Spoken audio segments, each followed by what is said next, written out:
Good evening, everyone, and welcome back to Leaders in Action. After our month's break last April, tonight is extra special. Kaya naman, happy anniversary, Jay. Happy anniversary to all of our friends in LIA. Yes, happy first anniversary to Mr. IB. Happy first anniversary to all, no, our friends, no, lahat ng ating mga leaders in action. And thank you very much for making us Leaders in Action your Thursday 8 p.m. habit for 1 year already. No, so isang taon na tayo magkakasama tuwing Huwebes. Salamat po sa inyong lahat, no? And there is a third reason why tonight is a special episode. Because, no, tonight is the birthday of my Happy birthday to you. Happy birthday, Mr. Ivy! Ang Luzon, Visayas at Mindanao ay lahat ay nagbabati sa iyo o ng isang maligayang kaarawan. We wish you the best of health and more happiness. Happy birthday! So, Thank you. How does it feel to be 26 again? Well, kahit with white hair, I still feel much younger, healthier, and very important, happier. And looking forward to more LIA episodes ahead. Wow. So again, happy birthday. I'm also looking forward, Mr. IB, to more LIA episodes with you. No? So, but in the meantime, enjoy your special day. Now, on another note, the election fever, Mr. IB, is very much in the air. No? Ilang tulog na lang, it's election day already. And while most of the campaign sorties are already winding down by now, no, everyone is so excited, eager, and looking forward to exercise their rights to vote on Monday.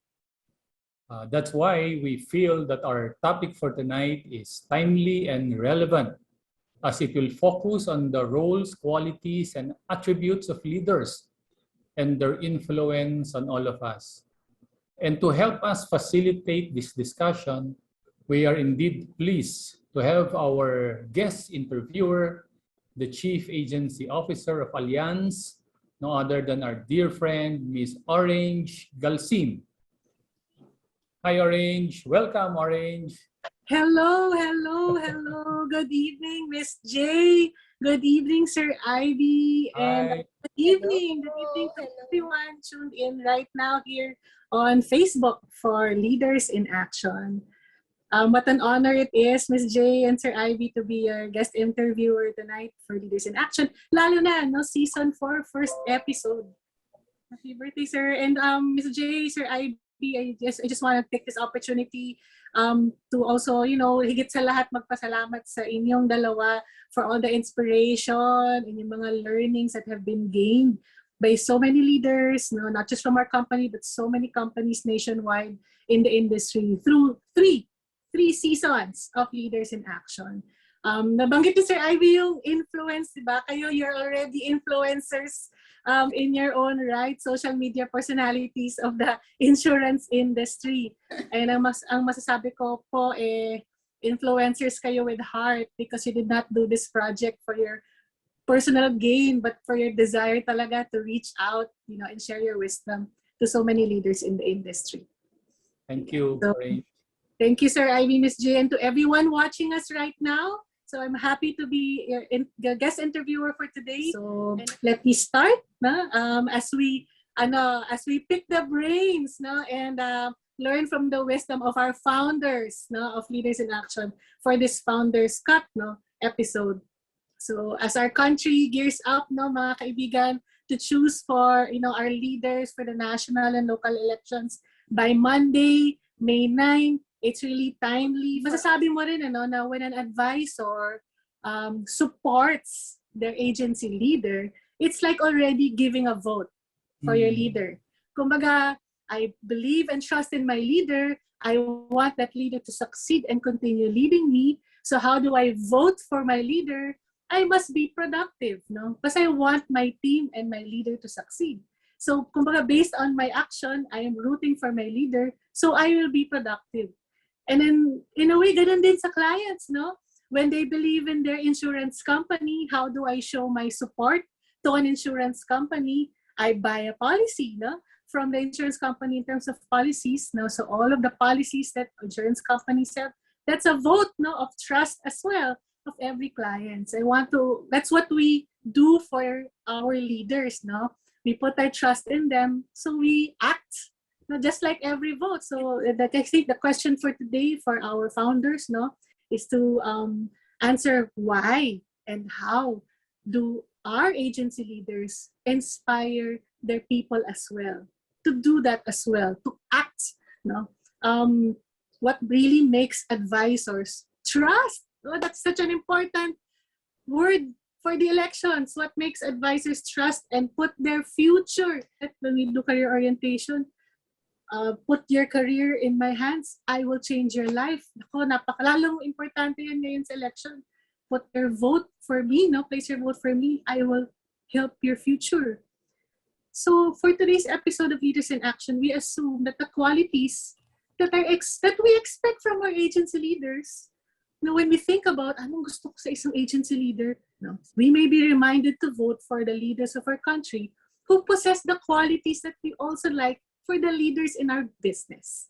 So tonight, we talk about leadership in running an agency and how it parallels with it choosing leaders to govern our country.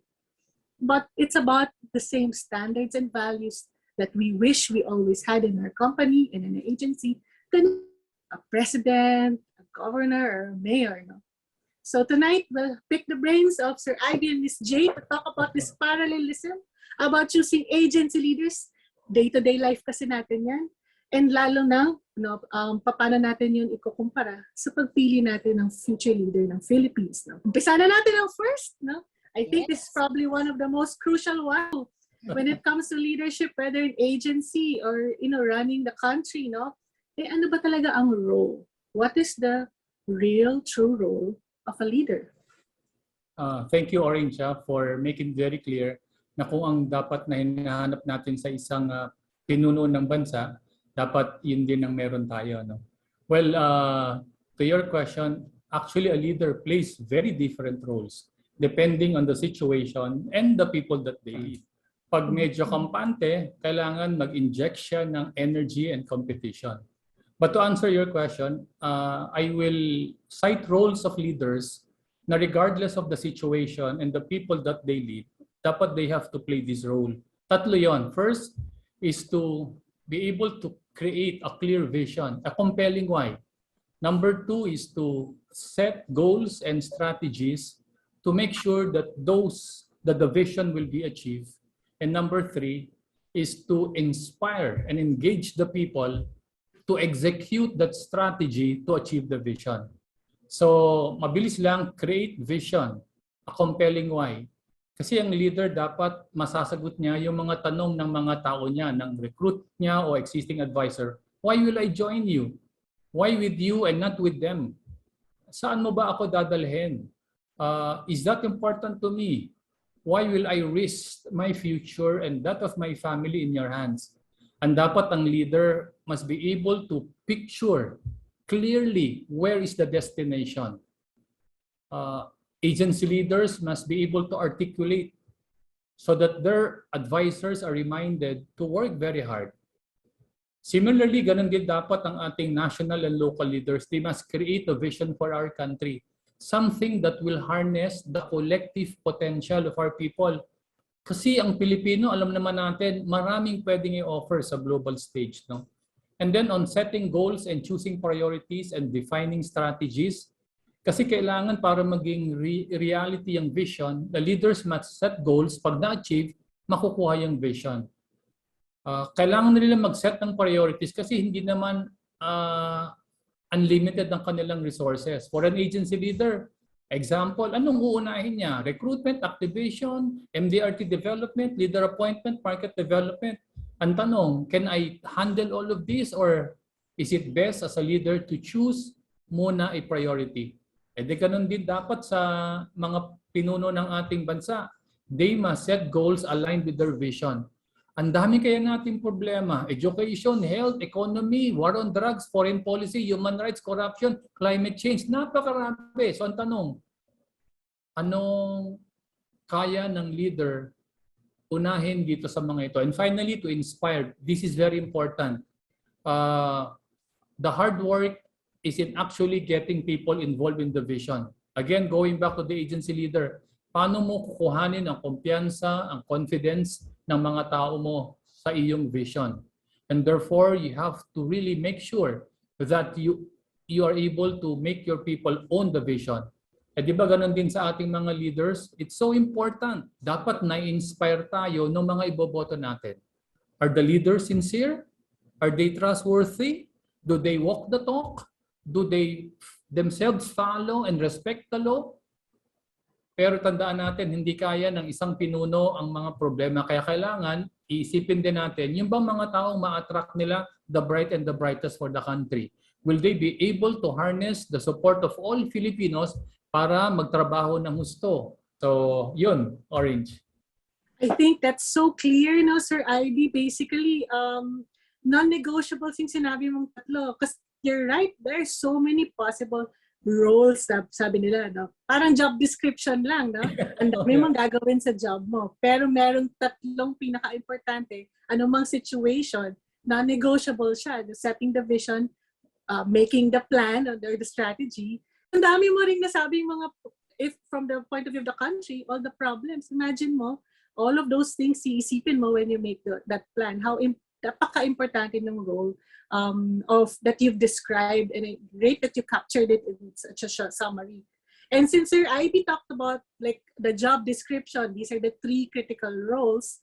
Dalawa lang yan eh. It's either you achieve it, you do it, or you don't. And that's where we go to the next question. Miss J, tanungin ko naman, at ano naman ang magiging impact ng leader, no? Based on whether magagawa niya yung kanyang leadership role. What's the impact of a leader, Miss J?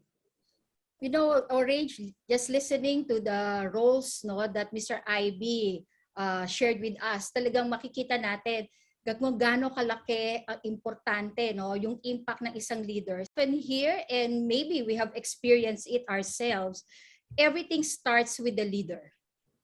They set the tone. The leaders are the one who set the tone, and they influence a number, no, a variety of outcomes. Kunyari, sa agency leaders, no, agency leaders influence the sales, the bottom line, no, yung revenue, the productivity of the team, engagement of the members, and more, diba? Now, when we talk about leaders of the countries, they also influence a number, no? Aside sa mga sinabi ni Mr. Ivy kanina, they influence social change. Diba? They influence yung mga foreign and domestic policies, yung mga, sabi natin, budget prioritization, and yung investors' confidence, no? And a lot more. So, napaka-importante, no? It's very important na tama ang tono, tama ang mensahe, no, na naipararating ng isang leader sa kanyang mga kinasasakupan, okay, sa kanyang mga gino-govern. Because that's why a team, an organization, more than 50% ay dala-dala na kagad ng leader, no? When the leader does not have the right knowledge, attitude, no, skills and values, he or she will not be able to effectively motivate, no, and move the members or the constituents which compose the other 50%, at maaapektuhan yung kanyang mga taong gino-govern, no? So again, it is very important, napakahalaga na ang isang leader ay nagtataglay ng tamang kaalaman, no, kahusayan, no, at kakayahan ng kanyang trabaho. yun ang impact, no? Yun ang impact ng leader sa kanyang team, no? O kung sa country man, sa bansa natin. And when you mentioned, no, tama ka, Miss J, when you mentioned set the tone, ang naisip ko agad in the elections, no, yung videos, yung platform, yung mga napapanood natin sa YouTube ngayon, yung mga content na pinapost. Diba? That's all part of setting the tone, yung messages na binibigay ng mga leaders. In the same way na yung mga agents ng mga leaders, how did the agents know what the tone is? They listened in the career orientation, they attend the meetings, they read the memos, doon nila nalalaman kung ano yung tone or direction ng leader, you know, and then doon sila nga, as you said, na influence, no? That's so important. And so for the audience, ganun din, have we done in our work? We watch all the videos of best agency leaders in the industry for the upcoming elections. Have you read all the messages? Have we read all the platforms? Have you watched all the videos? Yung mga jingle, napakinggan na ba natin? Ano? And para natin ma-decide, no? Do I like the tone or the direction? Gusto ko, nakikita ko ba yung impact, no, na gagawin ng mga leaders na to? No? So we're breaking it down, no, to our dear leaders in the audience, what the job is, and then what that impact is. Third question, I think this is super challenging to answer. I'm glad I'm not the one answering it. I'm glad it's Miss J and Sir Ivy. This is, ano ba talaga ang mga qualities, or what are the most important qualities that country leaders or agency leaders must really possess? No, so I'm sure there's so many qualities. I hope it's okay, Ms. J, Sir Ivy. Maximum of 3 lang para sa inyo in the context of voting for your leaders and having agency leaders. What are the 3 most important qualities that you think leaders must have? How about you, sir? First, Sir Ivy. Sige, thank you, Orange. Alam mo, napaka-raming libro on leadership, which simply means that there are countless qualities that leaders must possess. Pero to your point, I wish to mention 3 lang. One is yung leaders must be the right example for their people.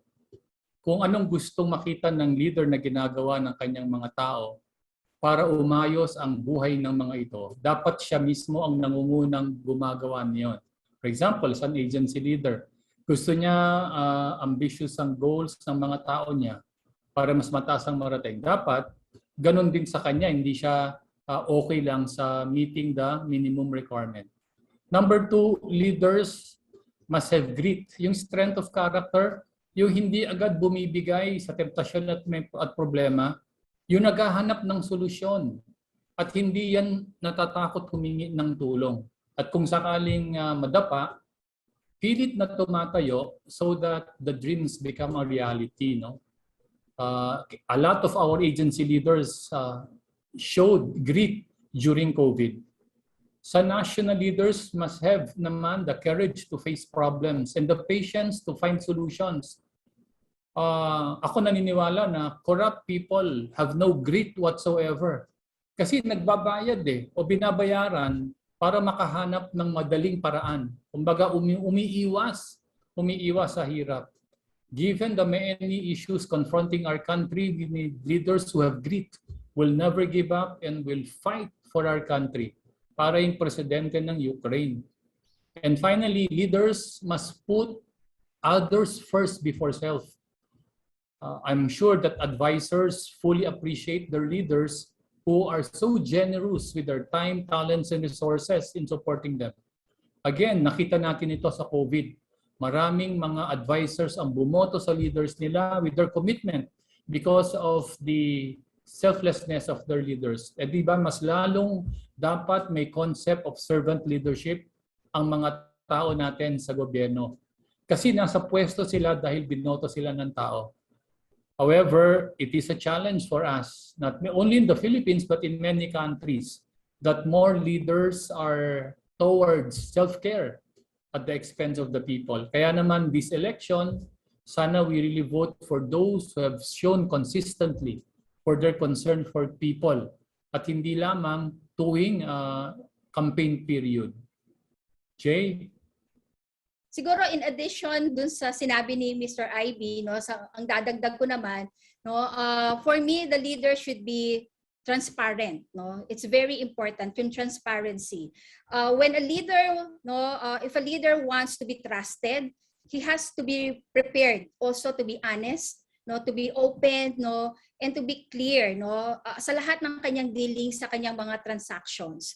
No, there should be no surprises, no hidden agenda, 'di ba? No side dealings. Kasi in our experience, no, when information are withheld, it usually results to misunderstanding, unmet expectations, no, and doubts. No, in contrast, a transparent leadership fosters open communication, and it motivates, no, and encourages the team members to participate more when they know what is happening, no. So kunyari yung mga leaders, no, if you want, no, if there's a goal for the agency, gusto mo maging unit, maging agency manager, ipaalam mo sa buong sa buong members mo, because that's the only way, no, that they can contribute. Gusto nilang nakikita nila kung paano sila nakaka-contribute, no, doon sa objective ng team. Now, hindi nila magagawa 'yan kapag hindi mo sinasabi, pag hindi ka nagiging transparent sa kanila. Kung sa government naman, no, yung mga priority projects, okay? Dapat yung mga budget niya, very transparent din, no? Kasi again, people, kapag hindi nila alam kung ano yung nangyayari, nagkakaroon ng speculations at doon nagkakaroon ng problema. So transparency is very important. Second, consistent. No? A leader should be consistent. A leader should be able to act and do things in the same way over time, regardless of situation, regardless of the personalities involved, no, in order to be fair and just. Wag ba walay pabor-pabor, 'di ba? Walang special treatment. What applies to one applies to everybody. So kunyari, kailangan ang attendance sa iyo ay very important as a leader.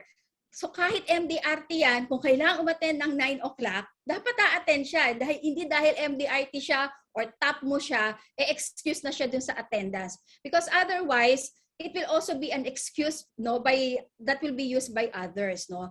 Now, when we talk about consistency, it also means coming up with decisions and actions that are based on may solid basis, ika nga, 'di ba?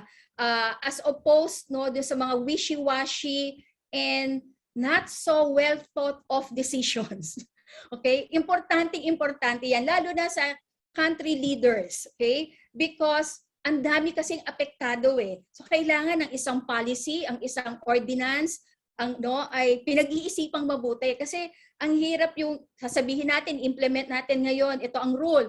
Tapos 2 days after, babaguhin mo, ire-recall mo, no? Kasi marami kang nakitang hindi tama, okay? So kasi nga hindi masyadong napag-isipan. So being consistent, no, is very important, no? At pangatlo, siguro parang similar to what Mr. Ivy said, no, yung putting people first, no, yung in relation to that, yung being an empathic leaders, no? We need leader who care to listen, no, to understand and to feel for the people. Lagi natin itong naririnig, di ba? People will not care how much a leader knows until they know how much the leader cares for them. So, lalo na ngayon, talagang medyo divided ang ating bansa ngayon, 'di ba? So we need a leader na talagang mayu-unify tayong lahat, no, that will heal all wounds, no, everything that has been said and done, dapat go together tayo at magagawa lamang 'yan ng isang leader na talagang lalabas, no, at makakaintindi, no, doon sa mga hinaing, no, at ano talaga ang nararamdaman ng mga Pilipino, no. Ganun din sa mga leaders, sa agency leaders natin.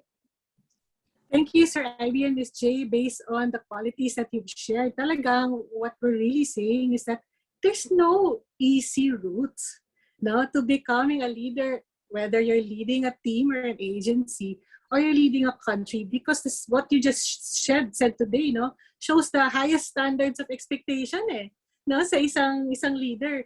Para lang sa country natin, the job is not the election or the campaign. Umpisa pa lang yun, di ba? The real job is after. Yes. So kung ngayon pa lang sa election, you're not, sabi ng Sir Ivy, you're not ready to have the courage to face problems or the patience to find solutions. Those things don't happen during the campaign. Those things happen after you're already the leader. And parang sinabi ni Miss J, yung sa transparency, di ba? Ilang beses nating sinasabi, di ba, leaders? Nag-attend ako ng career orientation, ang dami mong pangako. Tapos nung na-license na ako, bakit hindi mo ako inaalagaan? The same, parehong-pareho, di ba?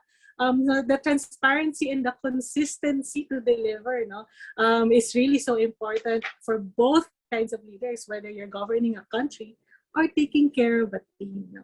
So I hope not may mga napipick out kayo ng mga qualities from what was shared by Ms. J and Sir Ivy, and nalalagay mo na yun sa inyong checklist na rin, ano, in making your choices. No? So now, of course, 2022 is totally different from, you know, many years ago during the last election. So una-una, the last time we chose a new president, hindi pa natin alam ang word na COVID. No? Those things did not exist in our reality. So right now, para sa inyo, for you, Sir Ivy, I'll ask you this question. What current issues right now in this, what they say, new normal, do you think must our current leaders manage in order to succeed? Because it's a different time. Una muna, we really have to give it to the leaders, no? Because they do not run out of issues to address. Whether it's in good time or in bad time, parating merong issue. But what I've noticed that good leaders, actually, they look forward for the next challenge or the next concern to solve because it drives them to action. Para sa kanila, vitamins na yan eh. Lalo silang nabubuhay and makes them better. No?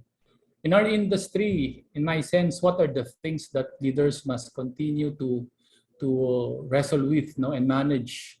Una-una, revisit the purpose of our industry. Kasi siguro narinig natin nangyayari sa maraming bansa, diba, yung Great Resignation. Kasi medyo naguluhan yung kanilang value system. So I'm sure that questions might be arising in the minds of our people. And therefore, it's important that we help them revisit the purpose. Patatagin ulit natin ang kanilang paniniwala na maganda ang ginagawa natin sa insurance because really protects the financial dignity of individuals and families. Pangalawa, whether we like it or not, change will continue to happen.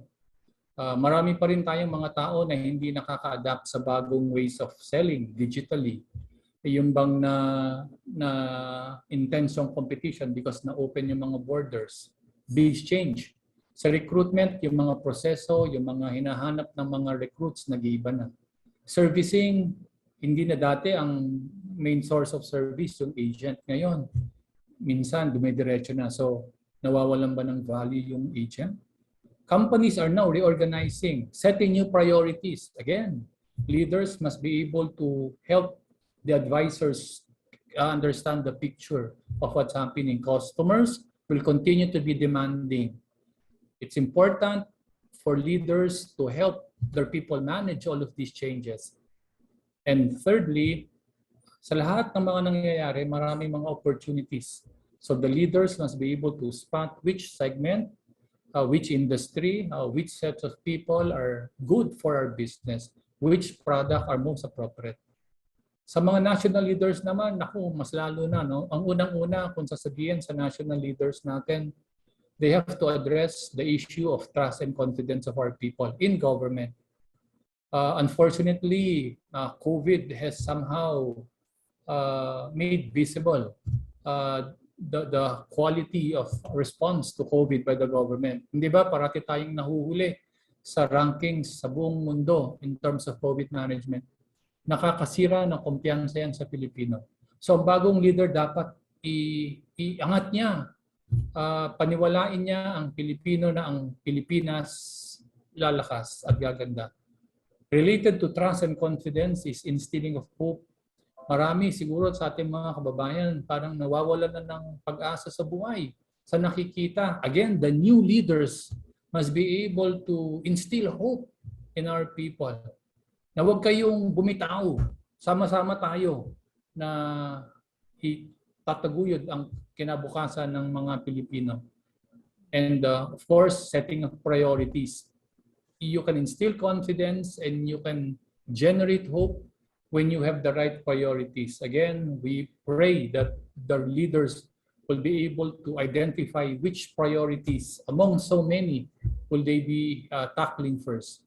So again, just like advisors are voting for the leaders who understand the issues of the industry, we must, as citizens, vote for candidates who fully understand the issues of the Filipino and believe in our heart that they will do something about it. Thank you, Sir Ivy. And the way you have shared it, talagang it would seem mas nag-evolve na talaga. No? And there's so much evolution that has happened. It would seem now siguro more complex or more mabigat na ng konti. Mabigat kasi bago, no? It means na pressure din tayo mga leaders. So those of us who are watching right now, maybe you're a leader now, nag-a-adjust ka sa technology, nag-a-adjust ka sa all of the new expectations of a new generation of agents. And then yung mga tumatakbong maging future leaders, dapat iniisip na rin nila yun. The citizenry is different from 10, 20, 30 years ago, no? So the question is, given all of that, is it really, is a leader really able to do all of this alone? I mean, can a leader really do and solve and lead all of the works and the strategies alone? Miss J, what can a leader do para ma-harness din yung suporta rin ng ibang tao sa leadership niya? Yeah. Let us remember that nothing great is done by one person. It is always done through a group of people. So hindi kaya ng leader, gaano man kagaling ang isang leader, hindi niya kayang gawin ito ng nag-iisa. Now, how to harness it? The leader must be able to do three things, to provide inspiration, empowerment, and enablers. Very, very quick. Leader must be able to inspire. Sabi nga ni Mr. Ivy kanina, the new sets of leaders should be able to really, parang renew the enthusiasm, the passion, the eagerness, of the Filipinos, to do the best that they can and to contribute, to the overall goal of the country. Ganun din sa agency leadership, Kailangan yung mga leaders talaga ma-excite niya kasi medyo challenging ang panahon ngayon eh. So kailangan yung leaders talagang mararara niya, ma-excite niya, people should be able to derive inspiration from the leader, not only what they hear from them, but more importantly what they see their leaders are doing. Dahil sabi nga nila, people hear us through our actions, through what they see. So importante na yung nakikita nila sa atin ay talaga makaka-provide ng excitement at ng inspiration. Number 2, leaders should provide empowerment. So how do you empower as leaders? You have to involve people in some aspects of decision making. Kung hindi man talagang lahat ng decision making, pero yung ibang aspeto ng paggawa ng desisyon. Because when doing so, people feel appreciated and feel recognized, and because of that, they own, diba? They own the decision, At yung kanilang involvement, ay stronger, kapag sila ay involved, You give them participatory roles, where they can highlight their talents, their expertise, because again, when they do this, they yung kanilang individual worth ay nagiging stronger, pati yung commitment nila to the team, So yun yung importansya kung bakit kailangan natin silang i-empower, At pangatlo, be an enabler. Leaders should enable the people, They should be able to provide all the tools required for a job to be done. They should be able to create an environment for success, yung nagda-thrive ang success, no? They should be able to remove lahat ng obstacles, no? Para sila ay maging successful yung mga tao nila para sa kanilang productivity. I remember merong isang agency leader na nag-share na ang number one role daw niya ay sa leader ay tanggalin lahat ng mga home office related issues ng kanyang mga advisors kasi para sa kanya ang trabaho ng advisor ay magbenta. As a leader, kailangan tanggalin daw niya lahat, no? Yung makakasagabal, no? So that is what parang yung sinasabi nating enabling, okay? That is the role of the leader. Being a coach, being a mentor, especially during tough times, okay? Is also one way by which leaders can enable their people. So 3 things yan, no? Orange: inspire, empower, and enable. Kumbaga, tama, Ms. J. Kumbaga, it's the difference between ito ba isang environment lamang of compliance or ginagawa ko to kasi ito yung rule eh. Or are we creating a culture of commitment? Ginagawa ko to kasi naniniwala ako na ito yung naniniwala ko sa direction ng aking leader. And na-inspire ka, no? And that binibigay sa akin yung tools, no? If you imagine a leader, it's easy to write a policy. What's the real challenge is to make sure every barangay, municipality, city, believe in that policy, no? So, and that's the real support, no? Everyone is aligned, no? Sabi ko kanina, Sir Ivy, na it's a real culture of commitment to do and I'm doing it because it's the right thing. So ito yung palagi nilang sinasabi, no? Doing it for the greater good, no? So para sa iyo naman, I mean, hindi yun madali, gawin natin to. Everyone has personal interests, but the real leadership is to get people to do what is good and right. So how do we do that, Sir Ivy? How do leaders really inspire others to work for a greater good? Well, again, the role of a leader is really so demanding. Kumbaga sa kotse, may spark plug, no? That the engine has enough power to start the vehicle. Ganun din dapat ang leader eh. Siya ang nag-ignite at gumagawa ng paraan para yung energy ng team mataas, no? See, leaders inspire others to do good by setting the right example. See, you will never be inspired to do what is right when your leader himself or herself breaks the rules.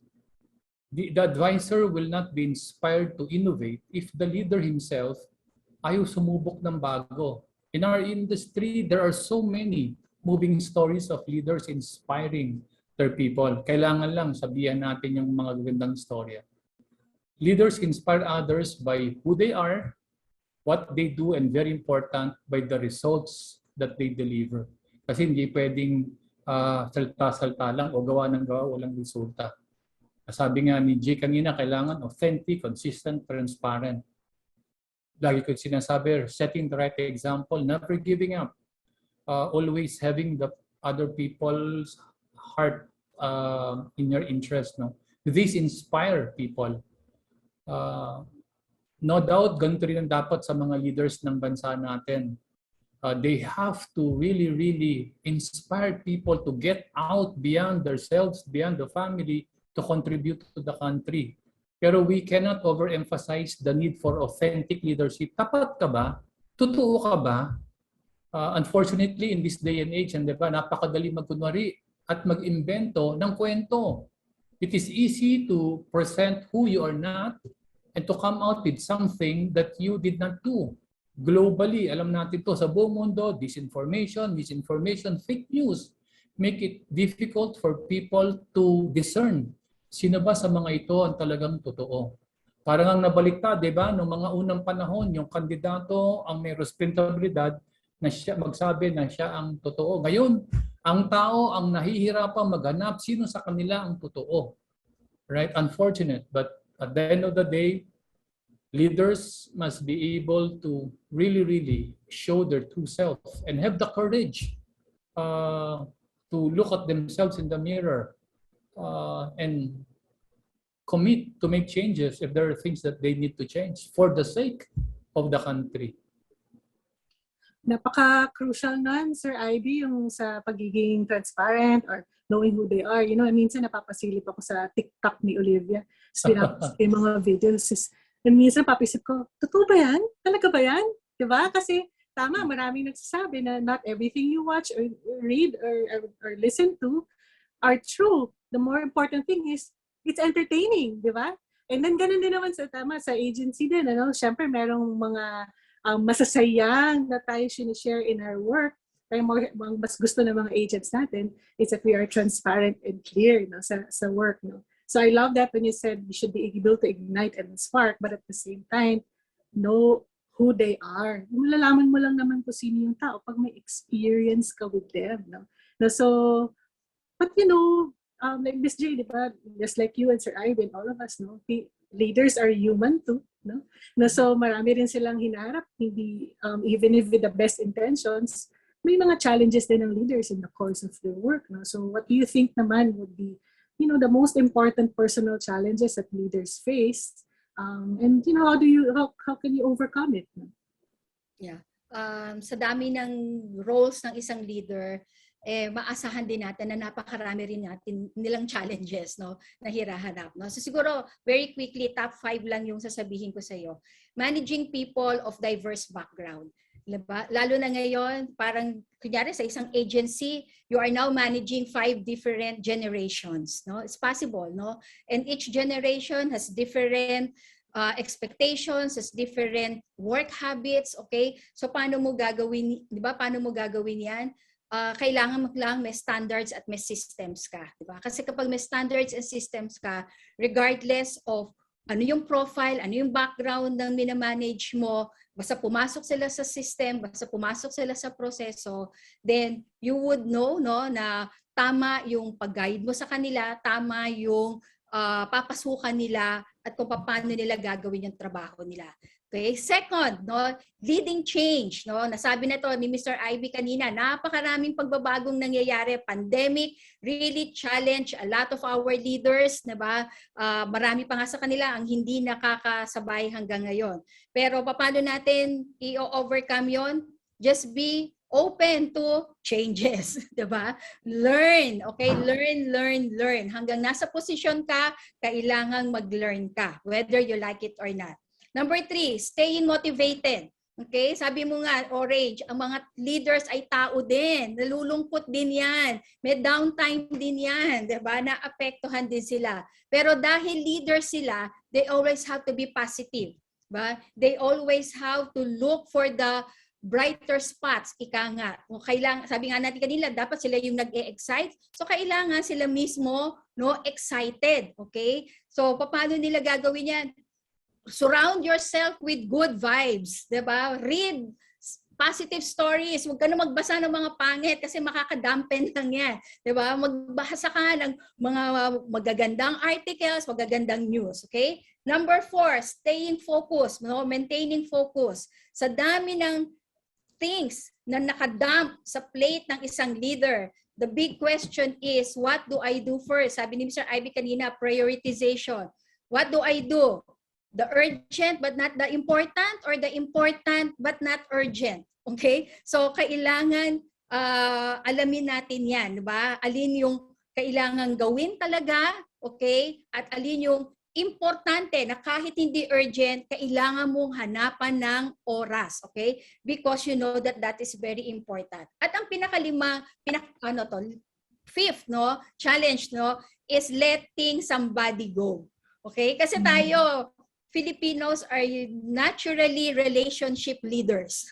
Okay? Whether ang tao ay aalis dahil of poor performance or aalis dahil mas maganda ang opportunity sa iba, nahihirapan tayong mag-let go. Okay? Pero diba, sinasabi nga natin, paano ito ma-overcome, diba? Know the reasons kung bakit mo siya kailangang i-let go. Okay? Baka ang trabaho ay hindi para sa kanya, baka mas merong magandang nag-iintay sa kanya, then let go. Okay? Kung ito ay mas magiging for the development ng tao mo, then need to let go. No? So, yun lang, Orange. Very quickly, yung mga challenges. And I think magandang listahan yan. So all of our leaders who are tuned in now, sa Leaders in Action, stay motivated, stay focused, welcome the change. If you want to stay motivated, punta kayo sa Leaders in Action Facebook. Watch all the past episodes. These are things that can help you get focused on your leadership role. We're on to our last 3 questions, but these are high-impact questions. So, dire-diretsuin ko na kasi relevant siya dun sa topic natin. No? Nako, Sir Ivy, there's so much talk about history, track record ba ng leader na yan tama? Yung history ba niyan accurate? No? Para sa'yo, is the leader's past experience in history important sa kanyang future success? Well, the answer to that, Orange, is a very big yes. Yes, family history and experience, which influence beliefs and habits, can make or break a leader. Sabi nila, and naniniwala ako rito, the family has the biggest influence in one's character. The environment that the family creates, trusting ba, supportive ba, caring, o pinalaki yung bata, suspicious, manipulative, selfish. Yung values na hinohold ng family, integrity, honesty, concern for others, respect for rules, o money is the end goal of everything. People as tools and lies. Ako, I put great value on hard work and doing the extra mile because I saw that from my mother. Meron nga kasabihan, kung ano ang puno, siya ang bunga. So malalaman mo kung anong klase ang magulang sa ginagawa ng anak. Respectful, obedient, cheerful. Kasi ganun din ang mga magulang. Dala-dala nila yan hanggang sa tumanda at ipapasa sa next generation. Yes, past experience also leaves an indelible mark on us. So napakahalaga yan. I experienced how hard it was to have very little in life. So that motivated me. That experience motivated me to aspire for something better in life. Ngayon, if you experience always that people are very supportive of you and caring for you, edi siyempre ganun din ang isip mo sa mga tao. You will not abuse them, you will not use them, you will actually take good care of them. So experience really matters. And siyempre habits, kasi yan yung habits na form ng past experience natin. Sabi natin kanina, leaders must inspire. E paano kung ang leader mo kapag nanalo kayo, lahat ng credit sa kanya. Pag natalo kayo, kayo bine-blame. O kaya umiiwas siya sa mga desisyon, umiiwas sa mga problema. You will never want to have a leader like that.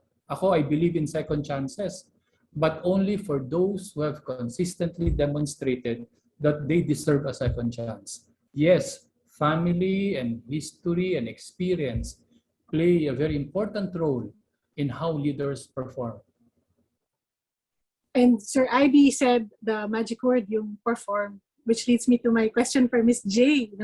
Kasi dalawa lang naman yan for both isa lang yun for both the leader and like a president. You're always going to be measured by your performance. So if the performance of the agency leader is not great, eventually baka hindi na siya maging leader ulit. And ganun din sa isang president, mayor. Kapag ang performance is not deemed great, then hindi na siya i-vote ulit. And so eventually, leaders who don't perform will have to exit. Diba? We'll have to face that fact. Napakahirap nun, Ms. J, yung exiting gracefully. So para sa'yo, what's your opinion? How can leaders really exit gracefully? First and foremost, leaders should be mindful that leadership is temporary. Whether it is in corporate, government, civic, church, kahit ano pa yan, at kahit na gaano pa kagaling ang isang leader, one day, our time as a leader will come to an end. Okay, matatapos siya. So importante, know when it is time to go.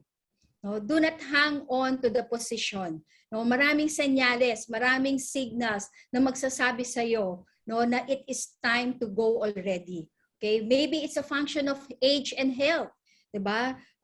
Nakita natin na maraming hindi na makasabay sa rigors of the job ng isang agency leader dahil sabi nga nila, kahit na the spirit is willing, pero talagang hindi na kaya ng health 'di ba? Hindi na kaya ng medyo advanced na in age, So maybe it is a sign already, 'di ba? When you feel that your purpose has already been served, 'di ba? Pumupunta tayo sa isang posisyon, sa isang role, na meron tayong purpose doon 'di ba? At pag naramdaman mo na nagawa mo na yung purpose mo, na contribute mo na dapat mong i-contribute, maybe it's time to go also, no? When it is parang new era na, new game, 'di ba? Na hindi na match sa iyong set skills, no? Dapat alam mo din 'yon, no? So, 'yun ang number 1, no? Know when it is time to go. Second, prepare for that exit, okay? Dahil alam mo namang mawawala, aalis ka dyan sa posisyon na yan, no? Prepare mo na yung pag-exit mo. Sometimes that's people cling on to the position because they have nowhere else to go, no? Or they cannot afford to lose the job kasi nga hindi sila nakapaghanda, hindi sila nakapag-prepare. So it's sad, no, na kapag nagki-cling ka lang doon sa trabaho na yon, sa position na yon, sa pagiging leader mo dahil wala ka lamang mapuntahan, no? So kailangan ihanda mo that after that leadership role, marami ka pang pwedeng gawin, 'di ba? Set and find your new wave, ika nga, yung second wave mo, no? Then, help new leaders transition in, okay? Kung sino man yung papalit sa'yo, whether nirecommend mo yan o nanggaling yan sa labas, kung sa politika naman, sa gobyerno, kaalyado mo yan, kay party mate mo yan o hindi, kailangan i-transition mo ng mabuti yung bagong leaders, okay? You have to endorse them to the people, no? Kasi when you do that, you will be a better person, diba? You are always a better person, okay? And last, speak good of the organization, okay? Whatever is the reason for your leaving, no? It will not speak good of you, of your character, when you badmouth your former employer, okay, or your former position, no? So kailangan palagi yan because kahit papaano may pinagsamahan kayo, 'di ba? Nung iyong team, ng iyong kumpanya o ng itong bansa na ito, okay, na iyong nilid, 'di ba? So always always speak of that good, no, of the organization. So yun lang, Orange, ang sa tingin ko, no, that when a leader is able to do that, mukha namang ang objective kasi natin is when we step down, when we go out, no, when we look back, masaya. Diba? Masaya yung memories natin. Maganda yung dala-dala natin dito sa puso natin. Mahirap yung pag umalis ka, bitter ka, o mabigat, diba? Ikaw kasi yung magdadala nun eh. So I think a leader, no, would be able to gracefully exit when they are able to do that.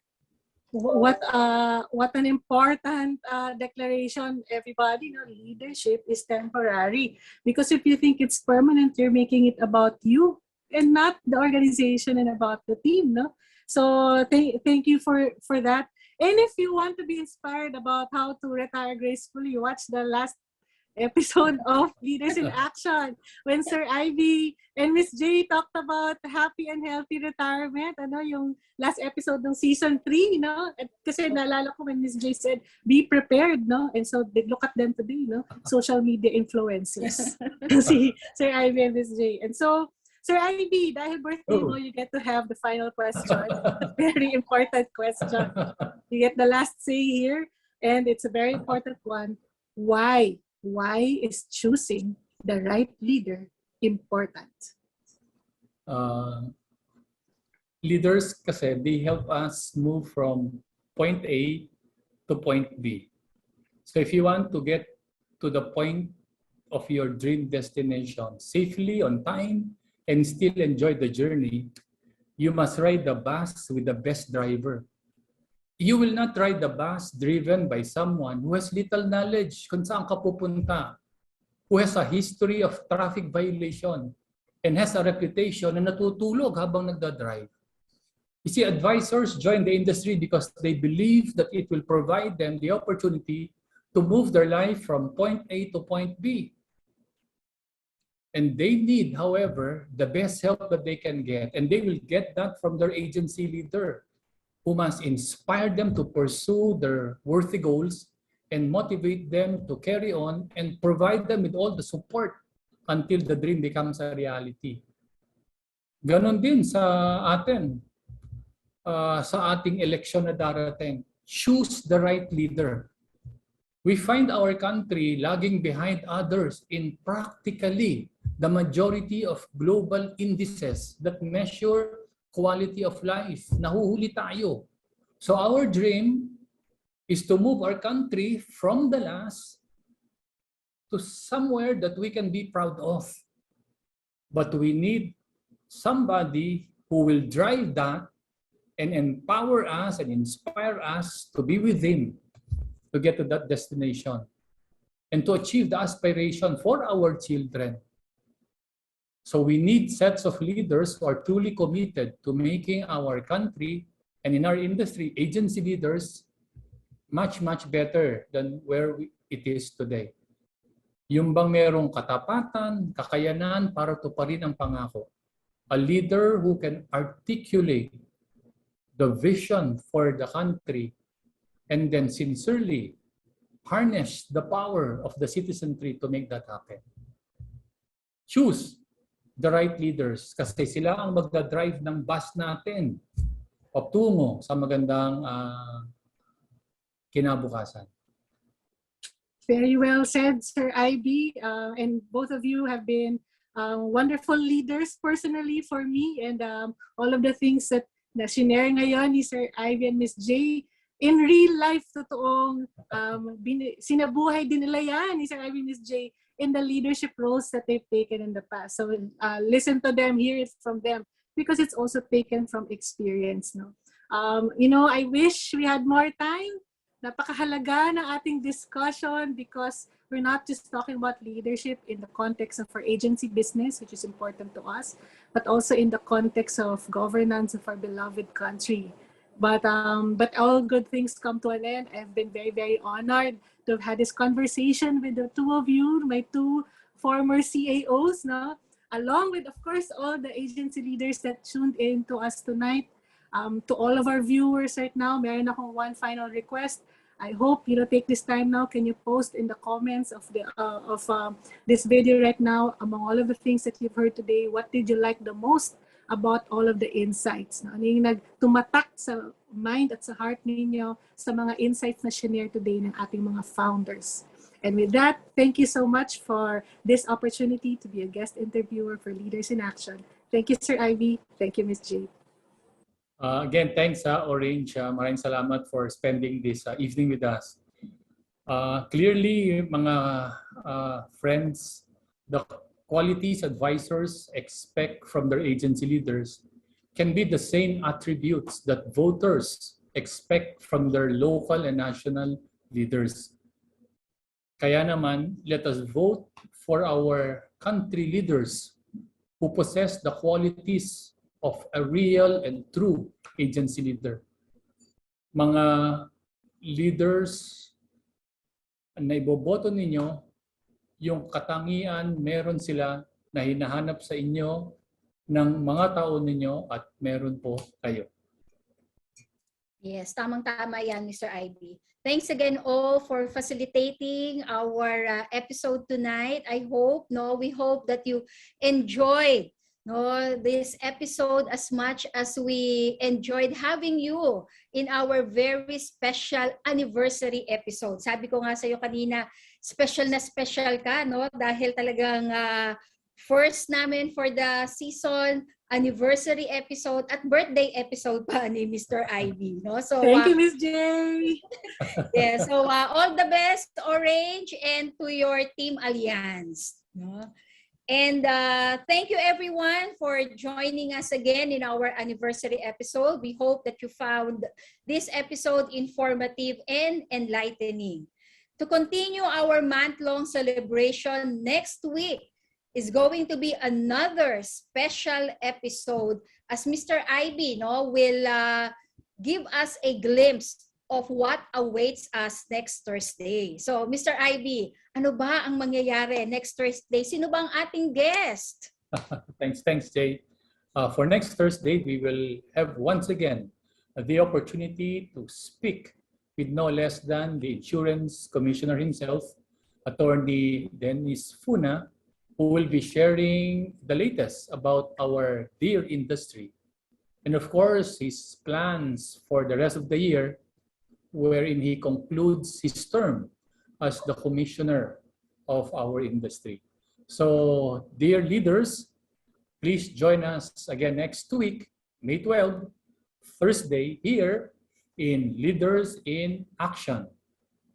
Real leaders. Real stories. And real talk. Bye, Thank everybody. Bye. Thanks, Orange. Bye. Thank Thank you. you, Salamat. Orange. Thank you, Thank you, Sir everyone. Ivy. Thank Happy you. birthday. And Thank Yes, you. happy God birthday bless. again. Thank you. Bye.